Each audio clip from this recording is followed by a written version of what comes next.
Halo semuanya, selamat datang di Albariki Channel. Assalamualaikum warahmatullahi wabarakatuh.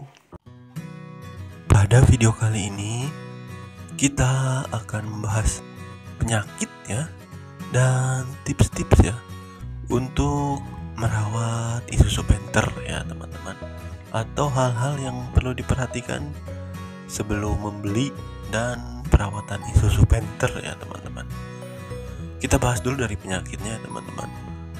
Sebenarnya Panther ini dibeli, orang-orang berminat membeli itu karena badak, dan itu memang terbukti ya teman-teman.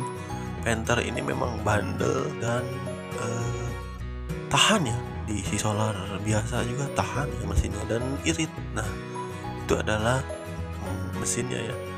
Tapi ya tetap saja ya teman-teman, ada masalah lainnya ya, yakni dalam hal kaki-kaki ya. Kaki-kakinya itu seperti bushing arm, lalu yang berhubungan dengan karet-karet, ball joint begitu ya. Dan teman-teman itu harus diperhatikan karena Panther ini kaki-kakinya empuk ya teman-teman, sehingga malah empuk itu membuat pengemudi itu biasanya ya, pengemudi itu menjadi terlena ya, sehingga menghajar lubang dengan tanpa perasaan ya.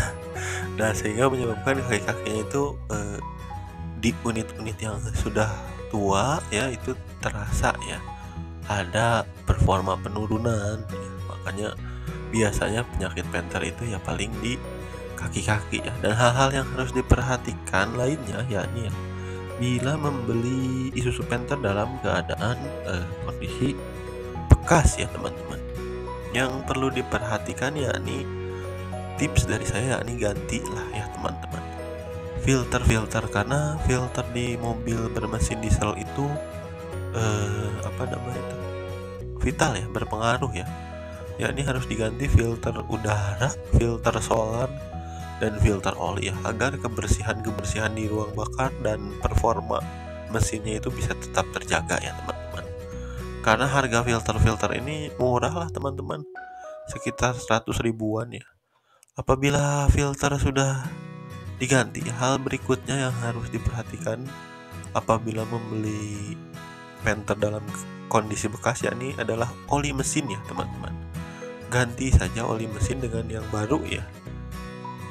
Sekalian juga ganti oli gardan dan oli power steering ya. Hal ini bermaksud ya teman-teman untuk mereset kembali ya mobil, agar nanti kita tahu ya saat penggantian oli berikutnya itu kilometer berapa ya, karena itu kan sudah satu paket mengganti ya, jadi tidak bingung kita menghitung kilometer.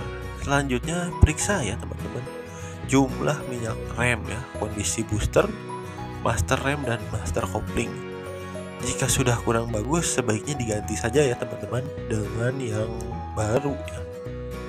Nah karena ya itu vital ya untuk keselamatan kita ya, minyak rem dan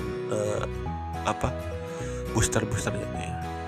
Lalu hal selanjutnya yakni periksa kondisi fan belt ya teman-teman. Jika terlihat tanda-tanda kendur ya, tipis, pecah-pecah, atau kaku, atau sudah tidak elastis, dan suaranya sudah berderit kencang, lebih baik ganti ya teman-teman fan belt itu, agar nanti teman-teman terhindar dari putus fan belt takutnya ya teman-teman di tengah perjalanan. Ini tentu akan sangat merepotkan teman-teman jika terjadi putus fan belt, karena mobil akan mogok dan beresiko ya membuat kerusakan mesin yang fatal di kemudian hari ya. Untuk pemakaian sehari-hari ya, periksa selalu ya panel penunjuk BBM. Usahakan ya teman-teman jumlah solar ya atau jumlah bahan bakar jangan sampai kurang dari setengah ya. Hal ini untuk menghindari mobil Panther ya terserang masuk angin ya. Ya bisa dilihat masuk angin itu yakni posisi udara itu terlalu banyak ya dan mengembun jadi air ya, jadi embun-embun air nanti di tangki itu teman-teman, sehingga solarnya itu bercampur dengan air. Nah itu makanya harus lebih dari setengah atau jangan kurang dari setengah ya teman-teman, kalau bisa itu solarnya. Nah selanjutnya ya, jika mobil jarang digunakan sebaiknya ya tetap ya dipanaskan lah ya teman-teman. ya minimal 1 minggu sekali gitu ya teman-teman. Karena walaupun itu biar tidak kaku ya si mesin itu ya teman-teman. Selanjutnya yakni yang terakhir ya nih air radiator ya teman. Air radiator karena ini mobil badak ya. Nah, kadang-kadang orang-orang itu lupa ya mengecek atau tidak pernah mengecek, padahal ini sangat penting ya.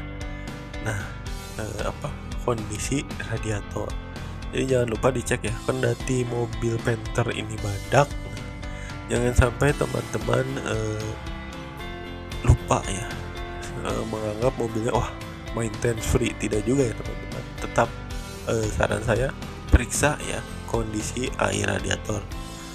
Selanjutnya ya ini teman-teman adalah paling perawatan mesin diesel ya, biasa lah, yakni adalah kalibrasi ya teman-teman. Kalau teman-teman ingin performanya kembali, performanya bagus lagi, itu harus dikalibrasi ya. Tapi kalibrasi ini yang tidak harus mesti rutin ya teman-teman. Apabila teman-teman merasakan penurunan performa, nah itu injektor lebih baik dikalibrasi ya. Karena biasanya itu penurunan performa karena campuran antara solar dengan udara itu sudah kurang match ya, sehingga perlu dikalibrasi. Akibatnya biasanya tarikannya loyo dan asap hitam yang cukup tebal ya. Nah itu pentingnya kalibrasi ya. Biasanya kalibrasi ini sih ya sekitar 2-3 tahun sekali lah teman-teman ya. Nah, untuk harganya sendiri Isuzu Panther ini cukup bertahan ya teman-teman. Isuzu Panther Grand Touring tahun 2012 seperti ini ya, harganya masih di antara rank 165 juta hingga 200 juta ya. Wah, ini cukup tinggi ya harganya teman-teman. Nah, selanjutnya mengenai masalah pajak, pajaknya sendiri adalah sekitar 3 jutaan ya, 3 sampai 3,2 juta ya teman-teman, tergantung wilayah sih ya. Sekian ya video dari Albariki Channel. Dukung terus ya Albariki Channel dengan cara like, comment, share, dan subscribe ya, agar Albariki Channel dapat terus membuat video-video seperti ini. Ingin tahu video Albariki Channel yang lain? Silahkan klik playlistnya ya. Di situ telah tersedia review mobil, rumah, tempat wisata, dan review makanan. Terima kasih telah menonton.